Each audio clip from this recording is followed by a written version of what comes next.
You're listening to the Saving Elephants podcast, a place where millennials express and defend their conservative values in hopes of restoring the Republican Party. Join us as we reignite conservatism for millennials. John Wilsey has been on a roll of late, writing many books about the intersects of faith, culture, politics, nationalism. And his latest book, God and Country, Upholding Faith, History, and National Identity, is no exception. I'm your host, Josh Lewis, and happy to welcome back for another conversation John Wilsey to talk about his latest book that delves into very timely subjects of nationalism, Christian nationalism, the intersects of Christian faith and politics, from both a Christian and non-Christian's perspective, and what we're to make of all this. John argues that the virtuous study of history is necessary to even to begin to love one's country, and I think that's borne out in this conversation as we really take a deep dive into the concepts of nationalism, where do they come from, and how they may or may not relate to American patriotism. And while his book and message is aimed at a Christian audience, I really think this is a conversation that anyone can get something out of, especially given our current moment where American Christians are wrestling with what does it mean to uphold your faith in the political sphere. So with that, I give you my conversation with John Wilsey. You're listening to the Saving Elephants Show. Well, John Wilsey, it's good to have you back in the hot seat with yet another book, God and Country, Upholding Faith, History, and National Identity, Christ and Everything. I think we're going to have yet again another very fruitful conversation around the broad topics of faith, religion, Christianity, of course, and politics. Let's do a little level setting right out the gate. I'm going to ask you, if you could, to define two terms for us that I think we use all the time and maybe mean very different things by them. What is nationalism? What is patriotism? And how are they the same or different? Well, you've given me a lot to talk about there at the beginning of the podcast. So feel free to give a short answer, and we can kind of expand on it throughout the conversation. So you don't have to give it later. Yeah. Well, first of all, thanks for having me back on the podcast. It was a great time with you last time, and I'm very glad to be back with you today.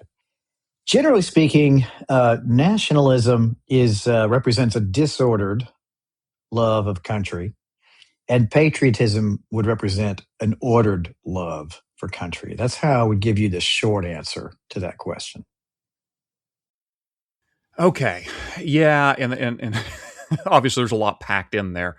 I know that Rich Lowry in his book, I think it's In Defense of Nationalism, blanking on the title, he sort of says something about like he's supportive of benign nationalism, and his former co-worker, back when he was with National Review, Jonah Goldberg, always made the point the word benign is doing a lot of heavy lifting in that definition. Doing a lot of work. Yeah. And we can, maybe all of us can agree we're for benign nationalism, but what the heck does that mean? It depends on... Just say patriotism. Right. And that's where Goldberg usually lands. And often, so I was kind of curious where you're at in this camp, because there were some that just sort of torture the definitions and want to retain nationalism. I know Sir Roger Scruton, and granted, he probably have a different view of this, but he would occasionally venerate nationalism, but he also had a very cautious, like he saw the dangers in it, the excess. Of course, he'd been a European conservative, I think they're a little bit more front and center to how nationalism can go awry faster than maybe we Americans. But he did not diss nationalism wholesale that I could think of. I also don't know that he necessarily drew a distinction between it and patriotism. And it's help. Your definition is, I probably should have asked for a longer version. It's almost so short that it's hard for me to formulate a good question off of it. Although I do appreciate it. I think that's helpful that, so if a person here is hearing this, then say, okay, well, nationalism bad, patriotism good. It's not that simple, obviously. What would give me some examples then of expressions of, let's say, love of country that, and maybe I shouldn't say love of country, expressions of nationalism versus expressions of patriotism, and why it is that one is an excess or a misguided or a warped love, and the other being a healthy love. Nationalism, as we know it today, is a product of the Napoleonic Wars of the 19th century. For one thing, nationalism as it was expressed in Napoleon's France in the first decade of the 19th century and then into the teens was a perfect example of what nationalism was back in that time. And in those days and under Napoleon, the nation is ultimatized. It is the thing for which you lay your life down without any counting of the cost.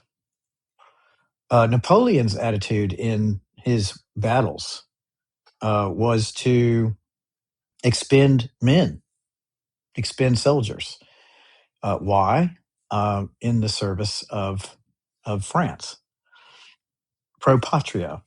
So it's an ultimatizing of the nation in Napoleon's France. As the 19th century progresses, after Napoleon is defeated in 1815, nationalism is going to be expressed in Germany. German nationalism is almost totally a reaction to French assertions of superiority over them.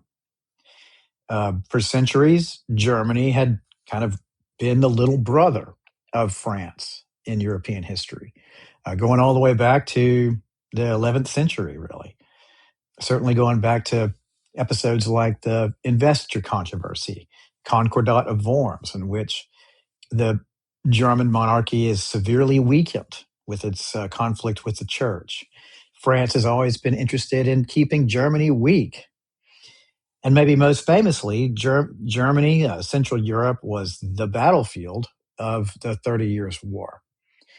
And so Germany faced the brunt of the destructiveness of that war. It was the most destructive war of the day, fought between 1618 and 1648.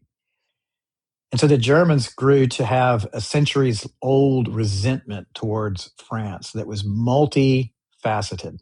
It was a cultural resentment. It was a political resentment.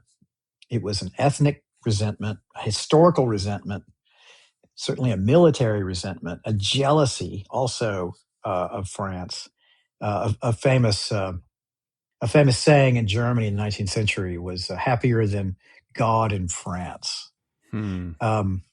So German nationalism emerges out of a hatred for France that was a centuries-old thing, but it resulted in the same kind of a thing, and that was the ultimization of the nation.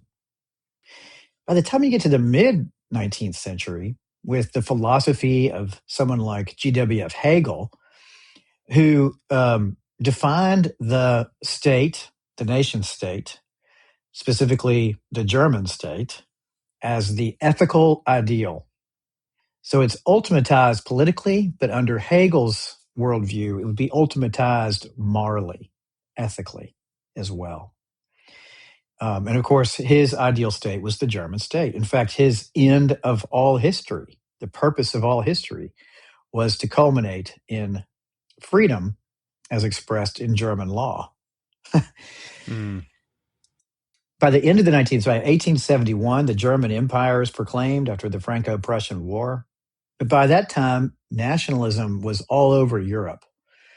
There's certainly German nationalism, there's French nationalism, but there's also nationalism of the Scots, nationalism of the Czechs, nationalism of the Poles, nationalism of the Greeks, so they throw off the reign of the Turks.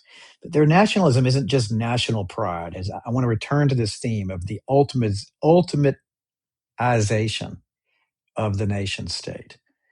The nation is the beginning and the ending point of all human existence. So all this is coming out of Romanticism. It's a political expression of Romanticism. It's also an aesthetic expression of Romanticism. One of the most famous paintings that expresses this sort of romantic view of the nation and the nation being identified with the people is Eugène Delacroix's Liberty Leading the People. Many of your viewers have seen it, probably all of your viewers have seen this painting.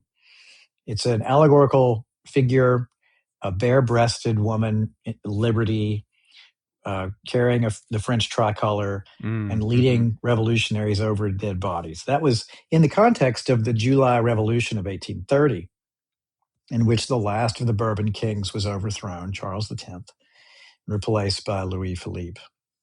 So that's an example of what is the problem with nationalism. Nationalism is a disordered love of country. It's an idolization of the country, of the nation. Many bad things come from that. Appropriation of Christian doctrine, for example. The view that there's a national hierarchy that's in place, that's established by God. So, for example, the Anglo-Saxon race is the superior race to the Francophiles, or the French race. I mean, back in the 19th century, they didn't usually speak about nations. They spoke of races: the German race, the French race, the Italian race, the English race, even the American race. They used the word race in a way that we might use the word nation back then. And nationalists thought of that in very hierarchical terms because they took their cues from Romanticism. So all that's the long version. It's not even the complete version. But sure. That'll get us started. Yeah, plenty to dig into there. And tell me if I'm reading into things too much. You mentioned Romanticism's contributions, or that nationalism is a Romanticism idea. And you started with Napoleon. Is it fair for me to essentially accuse Rousseau of kind of getting the ball start here, and kind of his notion of general will, or the nation speaking, in that sense? And maybe that may be true for France and Napoleon, but is that seen throughout Europe, or is that more of a departure from? I mean, you mentioned Hegel, of course, and you can see that all over German nationalism. But did Rousseau get this idea started throughout Europe as well? Rousseau is a very important person in the beginning of Romanticism. He's not the only one. There's Hamann in Germany, there's Burke in England, there's Rousseau in France, and a whole host of other different figures that get Romanticism going in the late 18th century and early 19th century. Over here in America, Thomas Cole, who was a visual artist, but also the Transcendentalists, who's a group founded by Ralph Waldo Emerson. Mm-hmm. That's about a generation after European Romanticism has already gotten started. But that's because in America, back in those days, America was about a generation behind. It took us a while. Mm-hmm. Back then it did. So, but Rousseau is very, very important. Some historians have called him the father of Romanticism. So he's extremely influential. His books, The Social Contract, Emile, his book Confessions, these are some of the seminal works in Romantic thought. Of course, he dies in 1778, before the French Revolution. Right. But his concept of the state being ultimate was picked up in the French Revolution, especially by the revolutionaries of 1793 and the Terror. If we were to go back in time, let's say 100 years prior to the French Revolution, 1,000 years prior to the French Revolution, did people groups think of themselves at all in the same way as this nationalist impulse that we see in Europe? Or is that sort of something new that emerges on the scene after the French Revolution and kind of explodes across Europe? Yeah, it's fascinating question. So let's go back 1,000 years before. So let's go back to 789. I think it's a great sort of moment in time to consider in Europe. We'll say 800, because it's a much more famous year. On Christmas Day of 800, Charlemagne was crowned King of the Romans, Emperor of the Romans, by Pope Leo III. Charlemagne didn't think of himself as the head of state or the king of a great nation. And the medieval kings didn't think of themselves in that way. Kings weren't regarded as the heads of nations back in those days. A king is the personification of the land and its people. So whereas today, in the modern political nation state, we as citizens, we are the ones that make up the nation. The nation is understood through its citizens. It's the citizens, their political system, as well as their economic system, their cultural patterns, the language they speak, their national holidays, expressions of their national identity. Like, for example, for us, July 4th or Memorial Day, very American holidays. Those are part of what it means to be an American, is to celebrate those things, however people celebrate it. But in the medieval period, people didn't think of themselves, first of all, really as individuals. They thought of themselves in groups, that is, in their extended family. They're tied to the land, who is their Lord. They thought of themselves as part of the church, Catholic Church. And they also thought of themselves as subjects of the king. And as subjects, they didn't really have rights. They had a lot of duties. They didn't have as many rights.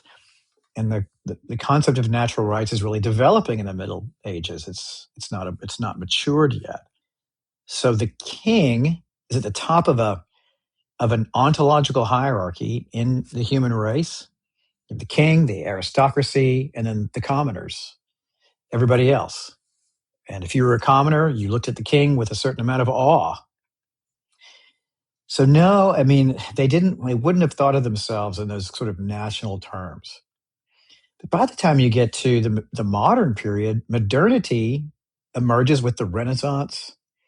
It'll emerge with the discovery of America, and it'll emerge as a result of the Reformation in the 16th century. So those three big movements and events, discovery of America, the Renaissance, and the Reformation, they usher in modernity, the modern world that we live in. And coming after those three things is the Enlightenment. And the Enlightenment gets going. René Descartes is really the first Enlightenment thinker. And the reason why he is because he shifts the focus away from metaphysics, that is, the study of the way things are, the nature of things, metaphysics, the question of God, does God exist, for example, from those questions, which were what interested medieval people, to epistemology, the theory of knowledge. When he asked his famous question, or when he not his famous question, his famous statement, cogito ergo sum, I think, therefore I am. So he starts with epistemology, starts his whole worldview with epistemology, and he starts with himself. He doesn't start with God like the medieval scholastics did. From Descartes, 17th century, 18th century, the Enlightenment emerges. And the Enlightenment, simply put, is a movement that places reason as the principal source of truth. The principal test of truth is reason. And of course, this has a long history too, but for now, reason is exalted. The Romantics of the late 18th century and the 19th century are reacting against that Enlightenment impulse to exalt reason. Right. And instead, they exalt feeling. And not just any old feeling that you get, like when you eat your favorite flavor of ice cream, or when you're looking forward to a long-awaited vacation. The kind of feeling that the Romantics celebrated was what they called the sublime. And that's a term from Edmund Burke. And the sublime represents something elemental in human emotion. So all kinds of elemental, fundamental, sort of primeval feelings or emotions can be lumped into this idea of the sublime. So positive things like joy, ecstasy, the thrill of a great military victory, for example, or also negative things like anger that moves one to murder your wife, or self-loathing that would cause you to kill yourself because you're a spurned lover. Fear, anxiety, dread, but also ecstasy, thrilling, the thrilling reaction that you get when you win a battle, or the wonder of looking into the night sky and seeing the Milky Way. All those things are related to the sublime. And one of the things that makes nationalism so powerful as a political expression of Romanticism is the feeling one gets when you consider the ultimate nature of your nation. So I would suggest that your listeners go on YouTube and look up a Napoleonic marching song called "La Victoire est la nous." The translation is "The victory is ours," and just play that, and you will hear in that one marching tune the sublime. You will hear represented the ultimatization of the nation. It's despite the fact that I'm not French, despite the fact that I'm not like a Napoleonic person or whatever, I can't listen to that and not think, I mean, just be so thrilled and so excited to listen to it. I mean, it makes me want to march on Berlin. and that's what's so fascinating about nationalism and romanticism is that these things are irresistible. They're irresistible. Think about Beethoven's Ninth Symphony or his Fifth or his Seventh Symphony. I mean, Beethoven, even for people who don't really listen to classical music, find Beethoven irresistible. And that's what is so fascinating about romanticism. So nationalism is wrapped up in all of that. And it's really sharply distinguished from patriotism, because patriotism is really just love of country. It's not an ultimatization of the nation. So with a nationalist would for example never allow for the nation to have done something evil, something wrong, but a patriot would, uh, because a patriot understands that love sometimes means convicting of sin and calling one to repentance. That's what love sometimes expresses itself as. Whereas the love of nationalism would never call the nation to repentance for anything. I'm hearing echoes here, of course, of St. Augustine, C.S. Lewis's ideas of ordered love. And I think patriotism, as you're describing it, would fall more within that camp. And I want to get there. I do want to spend just a little bit more time needling out, gosh, I don't want to spend a lot of time on this, but if you're dropping names like Edmund Burke and Rousseau and mentioning they're both romantics, I can't depart from that too much here. And you may share this view. That's totally fine. But in my view, the romantics, I think you are correctly assessing why romanticism led to all sorts of wrongs. That being said, I think the romantics were not fully wrong in their desire to chafe against the Enlightenment exaltation of reason, if you will, right? There was an actual thing there that needed a correcting, and maybe some of them corrected well, maybe some of them overcorrected. To me, the romanticism of Burke is different than the romanticism of Rousseau. I don't mean Burke's perfect in all sense, but in other words, I could chart those kind of like, well, maybe I could put it this way. There's a lot of Enlightenment thinkers. I could say, I agree with these dudes, and these over here got a little wrong, right? I think we humans are capable of elevating reason or passion or anything in excess, and each successive generation seems to kind of look back to the previous, say, well, they got it wrong. Let's overcorrect here. What right. would you say to that? Is that a fair critique? It's absolutely true. I completely agree. I mean, we use these terms: Enlightenment, Romanticism, Renaissance, Reformation, but they all those terms are sort of umbrella terms, and they're a little bit overgeneralized, and they're kind of monolithic terms, and they're obviously much more complex than just the name would indicate. So, absolutely, you're right. And Romanticism as a whole, if you're going to take it as a category, there are good things about it. There are really bad things about it. I love the art of Thomas Cole and George Bierstadt, for example. I just love it. I can literally stand and look at a Thomas Cole painting. I can stare at a Thomas Cole painting for an hour and lose myself in it in a way that I can't do for other paintings. And I'm not like an art critic or anything. I don't consider myself like an artist.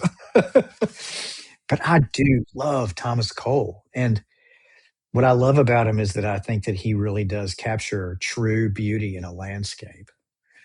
And I just enjoy it. But then someone like a Rousseau, who fathered 4 illegitimate children and sent them all away to orphanages, who says things like man is born free and everywhere he is in chains. I find that really bad and really awful. So one thing is not like the other, and we do have to be careful about not just speaking of these things in monolithic terms. Yeah. I mentioned C.S. Lewis. He was not the originator of it, but I think he captures it in a way that's easier to convey in modern vernacular in his book, The Four Loves. No, it's not The Four Loves, even though he talks about it there too. I'm actually thinking of The Abolition of Man, I believe, is where he talks about this general notion that the head rules the stomach through the heart. And he's talking about the head being our rational beings, or stomach being our desires or passions, and the heart, of course, being the spiritual moral compass, if you will. That any one of these things, if elevated, can go awry. We're fully capable of putting them in the wrong position. And he's sort of arguing that no, there's an order to these things. It's not that one is greater than the other. And again, he did not originate that. You see it in St. Augustine. I think you see it in Greek philosophy. Mm-hmm. You see this all over the place, and I think there are entire complex worldviews. I would never accuse Rousseau, for instance, of not being a brilliant person. I think he was Absolutely incredibly brilliant, devastatingly brilliant. And yet, I would accuse him of not ruling his passions, of sort of letting them go run amok, even in an era where maybe passion needed to be let's say, a bit more free in a still rationalistic age, trying to chafe against that. The reason I'm bringing it up this way, because we could spend the entire conversation on this, but the reason I'm bringing it this way is I do want to return to my suspicion is your message to, let's say, American Christians is not have a very stoic relationship toward the nation. Never cry when you're pledging allegiance. Don't light off fireworks the 4th of July. Just sort of, you can defend your country, but you don't really need to have any fine feelings toward it. So what is an appropriate way to, let's say, genuinely love the country? I would like to think we could see a true follower of Christ who would get tears in his eyes when he's hearing the Star Spangled Banner sung or something, or thinking about the sacrifices that were put together. That's a temporal. That's not an eternal necessarily. That's a nation state. But one can conjure, I would hope, good and right feelings for these things that the nation has blessed us with. What would, let's say, the opposite of what we're talking about look like? What is a healthy, appropriate expression of this patriotism? Well, in the book, I make the argument that, and it's kind of a bold argument, I'll grant that, and maybe a little controversial, but I make the argument that to be a true patriot, to have a truly ordered love of country, you have to have an appreciation for history. You don't have to be a historian, you don't have to be a history teacher, but you do have to think historically in an intellectual way and a virtuous way, a moral way, in order to pursue an ordered love of country, a rightly ordered love of country. So, for example, if you don't know anything about history, American history, and you don't care to learn anything about the history of your country, it's kind of like if you're married and you don't have any interest in your wife's family and what her childhood was like and who her parents were or her grandparents. Where did they come from? What is their family history? I remember my grandfather, who I talk a lot about in the book. He shared with us, his grandsons, my brother Tucker and I, he shared more about his wife's family history than he shared about his own. In fact, my brother and I really don't know as much about his family than we do about hers. We know a lot about hers. Don't know as much about his, because he talked about her all the time. He talked about her family all the time. It's kind of like that. If you don't have any curiosity about, the past of your country, then how can you claim any love for it in the same way if you have no curiosity about your wife's past or your husband's past? how can you say you really love him? So a curiosity about the past and rightly conceived history. You're right. You're thinking about history in the right way. So I kind of lay out some strategies for thinking rightly about history in intellectual ways and also in moral ways. That's the starting point. And then in terms of examples about how this can play out, I mentioned this a lot in this book and the book in Religious Freedom. In my family, we have a tradition we call the Wilsey Re-Education Program. And the Wilsey Re-Education Program is a list of about 60 or 70 movies that we place on the list because the movies have some kind of redemptive quality to it. That is, redemption is a key theme, or it has a key particular virtue or set of virtues that are dramatized and lived out in the story. Or the movie is a patriotic movie. That is, it inculcates patriotism. It inculcates a love for one's country, and that love is going to be an emotion. You're going to watch a movie and you're going to be sad, like in the movie Red Dawn, for example. That movie is really poignant. It's very sad. It's not. It doesn't. I mean, it has a good ending, I guess, but it's not a triumphant ending. You're sad at the end. It's you have satisfaction at the end, but you're also sad. Or a movie that's patriotic that can lead you to a triumphal feeling about your country. So we have these movies. I think movies that we watch and enjoy have a way of inspiring in us patriotic feelings. And I think that's great. I think it's wonderful.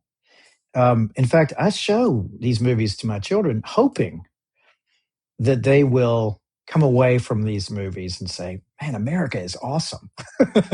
We love America, and what a great history we have. What a great story we can tell about America." And not only that, but America is not just the glory and the triumph of America is not just in its past, but it's also in its present. You're part of the story. You can make your mark on the nobility and the goodness and the blessing that this country is. You can do it in ordinary ways, and you should do it in ordinary ways. So, of course, other things like celebrating July 4th, that's great. You should do that. You should vote. You should be involved in voluntary associations in your community. That means, that means coaching in the Little League. That's a voluntary association, people in your community. Little League is a wonderful place to have a voluntary society, a little platoon. So to be involved in your community, whether that's through like a Ruritan or some kind of local league, or through a school league that your kids may go to, sports and athletics for youth, great place to be involved. Of course, church is the most important voluntary society you can be a part of. Of course, church is much more than just a voluntary society, but it is at least that. So that kind of local spirit, that kind of community spirit, is a way you express your patriotism. Coaching a little league baseball or a little league soccer team is love of country. It's love of America. As is voting, as is showing up at a school board meeting or any kind of town meeting where you make your voice heard, even if the cause that you support fails. To stand up and make your voice heard in a public forum is a truly American thing. It's a tradition that goes back to the New England town meetings of the 17th century. Write a letter to the editor of your local paper. Make your voice heard. Those things are expressions of patriotism, and they're also the way we conduct ourselves as citizens. Do you have any advice for, let's say, those who may be listening who are themselves coming of age politically, right? They're relatively young. Maybe they've had lots of thoughts, but on politics, but to be frank, until we enter at least our 20s, we don't really develop the mental faculties to kind of put together a worldview that's terribly coherent. And I think that's the best case scenario. That individual, it seems to me, is entering, at least within this country, a world that is increasingly bipolar, whereas you can get sucked into one end that wants to express, at the extreme, I'll say hatred for America, but at the very least sort of a loathing for this current moment, at times I'll call it correct decrying of our leadership, its excesses and its immorality and its policy failures and just failures to live up to basic decent governance. And we see these in extreme phrases of, well, I can't celebrate 250 years of America with this president, sort of thing. And I remember in the 90s, in Christian circles, people making the same argument about Bill Clinton. Some people flew their flags upside down because Clinton was president. And it was such a travesty that they kind of equated the entire nation had to be in mourning, in effect. That's sort of one side. And that's the extreme. I know plenty of Democrats that love America, but I think the natural impulse is to critique it, which can be a valuable tool. I'm an auditor. I critique things that I love and want to preserve. It's just that can go too far. You do have, however, sort of a blind nationalistic impulse on the other side often that is very similar to, I think, the nationalism you've described. And so I'm just curious because everything you've described as here's, getting involved in a local baseball team, making your voice heard, writing letters to editors, wonderful things to do. None of those fit within the framework of these kind of extreme polarizing pools, it seems, for younger people. And it does, at least in my view, seem like way too many young people are getting sucked into one end or the other. Or their third option is just a pox on both your houses. I don't want anything to do with, my Christianity has nothing to do with your politics. So how do you advise a person living in this, if you agree with that, this polarized magnetic world, to stay a course in between those two poles? Yeah. Well, I give advice all the time to college students who are fit into the category you just described, who are coming into developing and cultivating a political worldview maybe for the first time. And what I usually encourage students to do at that age is to not see American politics simply through the lens of two parties, Democrats and Republicans. Because Republicans, they're not the perfect party. Democrats are not the perfect party, but there's good things to be said about the Republican Party and its platforms and its positions. And you know what? There are good things to be said about what the Democrats represent too. Democrats and Republicans are all Americans, and we can respect both parties because they're both American parties with a long tradition and a long history of their own. And we can get into the weeds on policy differences and which ones we prefer.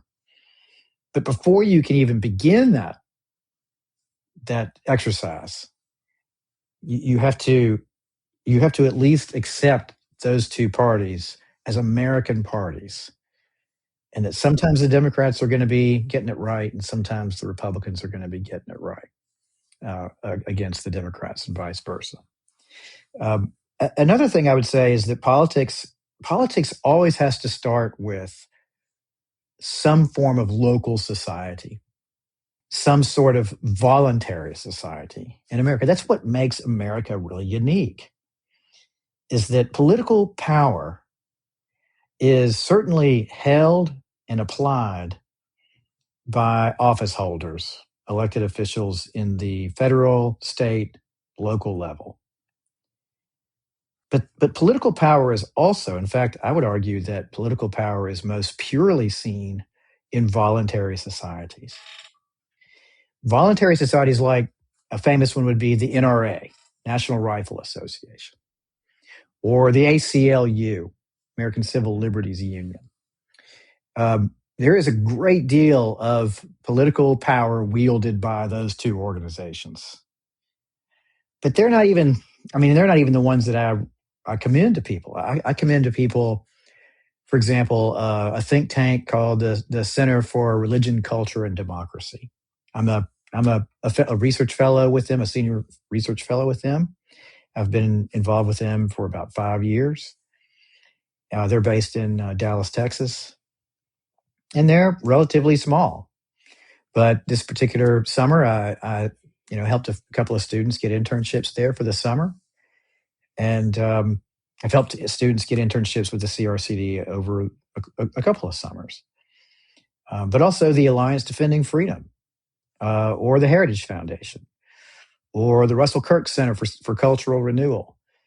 These are, for the most part, conservative organizations and conservative think tanks. But think tanks and voluntary societies of that kind are, in my view, a really, really effective way of getting to cultivate a political worldview. And then there is, of course, the option of applying to your U.S. representative or senator and getting an internship for the summer, or getting a summer job at the district office, and doing things like opening the mail, answering the phone, or working on a campaign for a senatorial candidate or a gubernatorial candidate if you're interested in state politics. But to get involved somehow, even if it's just unpaid, even if you're just a volunteer, you're licking envelopes, that's an incredible way to really get your feet wet in the political process. And you meet a ton of interesting people in a political campaign or in a congressman's office or a senator's office. People that come through, people who are ordinary citizens, and then also really famous people too that you see at the campaign events, or maybe you're invited to go to a dinner or some kind of like a cocktail party or something. That you get to meet all these people that you only hear about. I mean, it's pretty cool. It's pretty incredible. You find out, these people they're just people just like me. So there's a lot to say. And of course, on top of all that, read the classics, read the Federalist Papers, read Tocqueville's Democracy in America. Pick up a few books on American history and read them. And that's the way to do it. You have to get out of your house. You have to step out of your comfort zone. You have to get involved in something that's bigger than you, even if that thing is a baseball club that is bigger than you, even that. So you got to get out. You got to put yourself out there. That's what I would say. It sounds so simple. And it is, and yet it's so difficult to do the little things sometimes. I think there's a desire, particularly among younger people, to want to change the world, but have a hard time doing the little things that rightly order their own life. And I say that particularly among young. Plenty of adults have that same issue also. Well, I tell you what. Let me take a quick, in the interest of time, so we can get in a full conversation. Let me take a departure from that right quick. Excellent advice, I think, and I appreciate that. I'd heard you say on a previous interview, may have been the one with Al Mohler, that to have a rightly ordered patriotism, and I'm words to this effect, to have a rightly ordered patriotism, you start with a love for God. Now, I would say, and you'd probably agree, to have a rightly ordered love of anything, you start with love for God. How do we, and I recognize your book and your ministry often is speaking to American Christians, rightly so, and good grief, if there's anybody in this moment I think needs to be ministered to. Unfortunately, it's American evangelical Christians, it would seem. That being said, what is our broader message to our fellow American citizens who don't share this same sort of Christianity? Now, obviously, beyond the Great Commission of sharing the good news of the gospel with them, what do we also simultaneously say to our brothers and sisters who don't have this same love of God? How do they order their politics in a way that's constructive? Yeah. Well, I still think that to believe in a transcendent being, a transcendent order, a transcendent reality. And when I say transcendent, I mean that which is over and above us. Even if you're an atheist, or even if one is an atheist, even an atheist subscribes to the transcendent in some way. For example, in their respect for the law. They stop at red lights. They don't just blow through a red light because they don't feel like stopping. They still follow basic patterns because they recognize those basic patterns transcend their own existence and their own desires and their own preferences. I would say that belief in God has to be the starting point of just about everything, whether we are aware of it or not. We're cognizant of it or not. We acknowledge it or not. And I think for most people are not atheists. Most people are believers in God at the very least, even if they're not professing Christians. They believe in God. And so belief in God is the starting point for just about everything we do. In terms of being nice to other people, being kind to people, and just in simple ways. Maybe we're not aware. We're not doing it because we have a awareness of God in our lives. But sometimes when it's really hard to do the right thing, we do it anyway. We exercise that courage to do the right thing, even when we don't feel like it. And I think that we're doing that because God is in our life somehow, whether we acknowledge him or not. So for someone who is not a Christian, I would hope that they would come to faith in the Lord Jesus. But absent faith in the Lord Jesus, belief in God is enough. Simple belief in the transcendent is enough to be a good patriot. You can be an atheist and still love your country in the right way. But I still would say that love for your country that's rightly ordered, even as someone who doesn't believe in God, it's still going to be rooted in something that's over and above and bigger than them. And I think that an atheist would agree with that. So I know we're all probably victims of what the algorithm gods feed us as far as what our view of reality is. But one could be forgiven, I think, for listening to this and saying, look, I understand why you would say you hope people come to faith in Jesus. But but when I look around me and I look at most evangelical Christians, they exert a sort of politics that you're not advocating. It's almost as if those who are most likely to publicly express faith in Christ, and I'm not trying to get in the whole business of sincerity or let's say theologically accurate, astute. I'm just saying from an outsider's perspective looking in, a non-Christian, if they're looking at evangelical America today, they would. I've had many friends who are not evangelicals who equate evangelicalism with extreme forms of MAGAism, if you will. And I mean, we need to define what evangelical even means or Christianity. So I both, how would you respond to that? But is that a wrong statement? Is there something about the particular moment we're living in where the church in particular is in danger of succumbing to this sort of excess of nationalist spirit? Is that rampant throughout the church, or is that just sort of an imaginary accusation of the enemies of the church? Yeah, that's a good question. I think it's hard to say specifically. I think it would depend on the person making the charge. But when I think about the charge itself, as I've heard it expressed over the years, that evangelical Christians, conservative Christians are too tied to politics. They're too tied to loyalty to Trump. Whereas I think that there's a lot of truth to that. I think there's a lot of fairness to that criticism. And if I were in a conversation with somebody who made that charge, I would have to admit that there'd be a lot to talk about with that. But there's another reality that I think we need to keep in mind, and that is that there's nothing new historically in that reality. If we go back to, say, Woodrow Wilson's presidency, it was progressive Christianity that defined the culture back then. And, there weren't people on the other side saying, oh, you're too political as a church. So my point in all of that is that it's nothing new for religious people to be political in some sense, whether that be to an excessive extent, or at least to frame their understanding of reality of politics through the lens of their faith. There's nothing new in all of that. In fact, I don't really know how it's possible for a person that holds any convictions at all, whether they be religious or not, that you wouldn't express it somehow, or at least understand politics somehow through the lens of that. It's unavoidable. It's part of human nature, and it's also, I think, part of our human limited perspective. How we look out at the world and make sense of the world, we do it through the lens of our most dearly held beliefs, our most basic beliefs.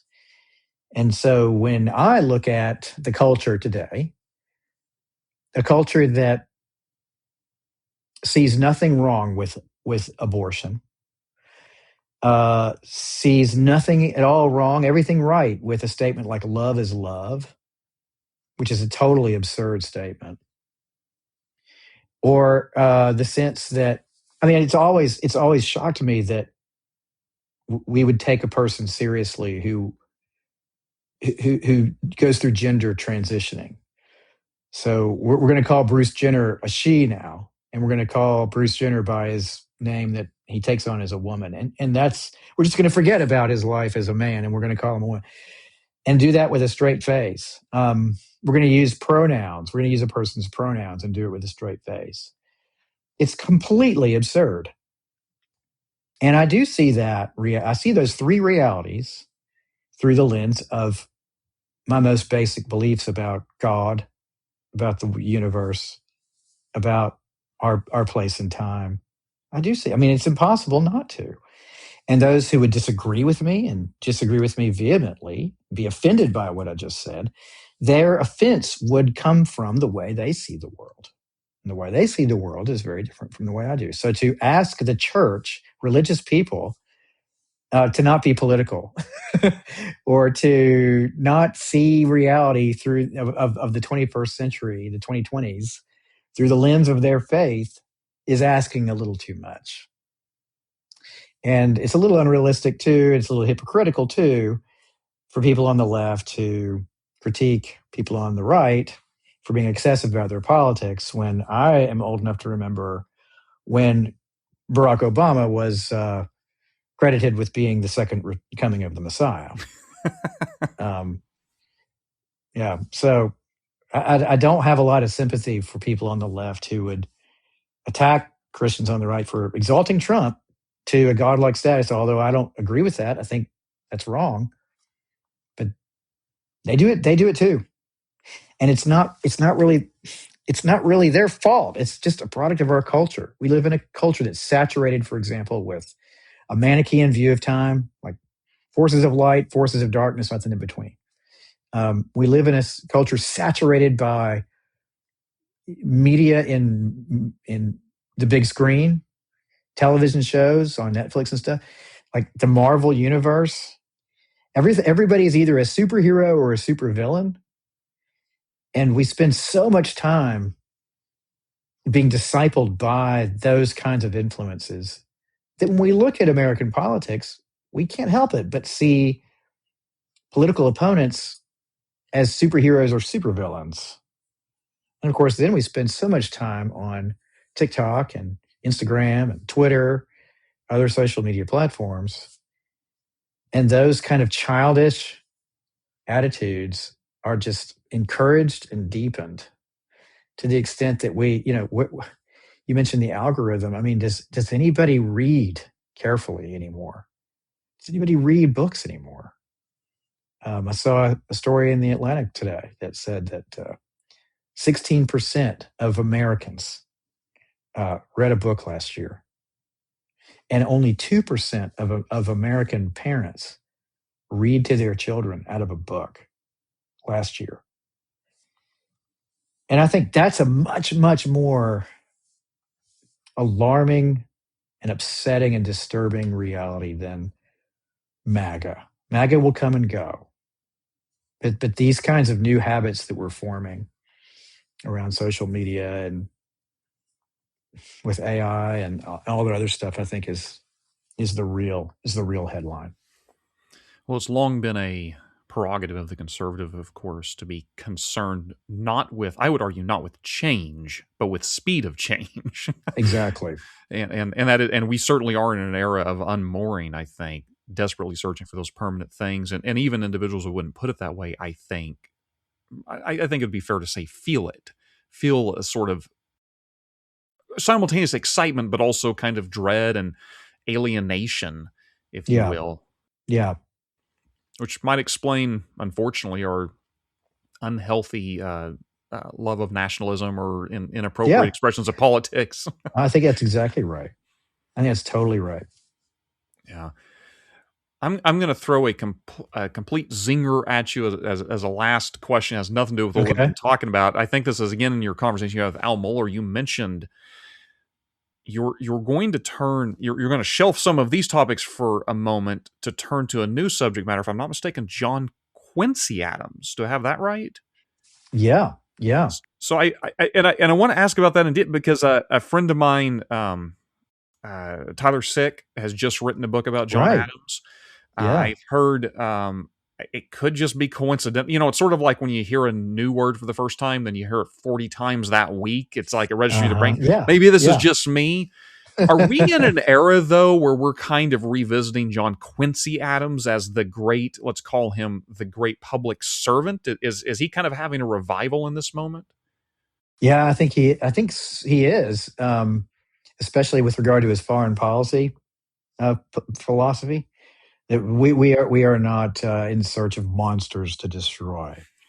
That's a famous quote of his, or it's a paraphrase of a famous quote of his. It's an anti-interventionist kind of a philosophy that he had. But I think Quincy Adams is interesting because he's such a contrast to national leaders today. He was truly a public servant. He was also a Renaissance man. He was interested in many things, like his father was, and he was also everywhere and saw everything in the early 20th century. Wasn't he a teenager when he was hobnobbing around Russia? Yes. Just insane. Yes. Yeah. He was educated in Paris. He was educated at The Hague. He learned Russian at the court of the Russian Tsar in St. Petersburg. So he had an incredible diplomatic and international exposure and international career, diplomatic career. Secretary of State. He authored the Monroe Doctrine. It was his idea. It wasn't James Monroe's idea. It was his idea. And then he was also president, of course. And I like to call him the most successful failed president. His presidency was a failure, but his post-presidency he spent in the U.S. House of Representatives. Only president to run for Congress after he was president, and had a very distinguished career in the Congress. Anti-slavery in a lot of ways. Absolutely. He was probably the chief abolitionist voice in the Congress in the 1830s and 40s. And so Quincy Adams is a fascinating person. And I and Michael Gonzalez of the University of Toledo, the two of us are producing a collection of his political writings for a Cambridge Press series called The Political Writings of American Statesmen. And that's edited by Carson Holloway and Bradford Wilson.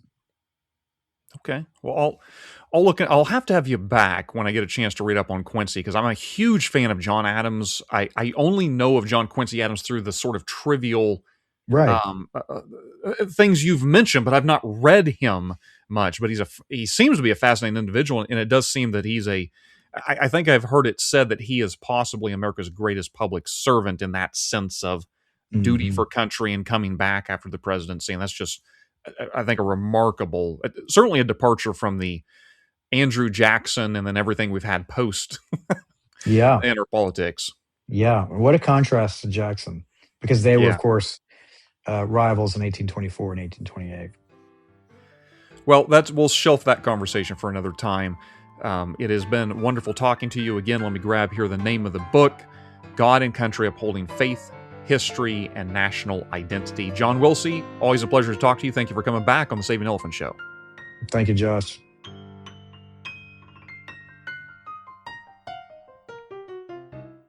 Thanks for listening to the Saving Elephants podcast. Be sure and subscribe for future episodes. Do you have a topic or question about conservatism, millennials, the Republican Party, or anything else that you'd like us to cover in a future podcast. We would love to hear from you. Email us at savingelefantsblog@gmail.com. That is savingelefantsblog@gmail.com. You can find us on Facebook, Twitter, and catch our weekly Friday blog posts at savingelefantsblog.com. That is savingelefantsblog.com. Join us next time as we reignite conservatism for millennials.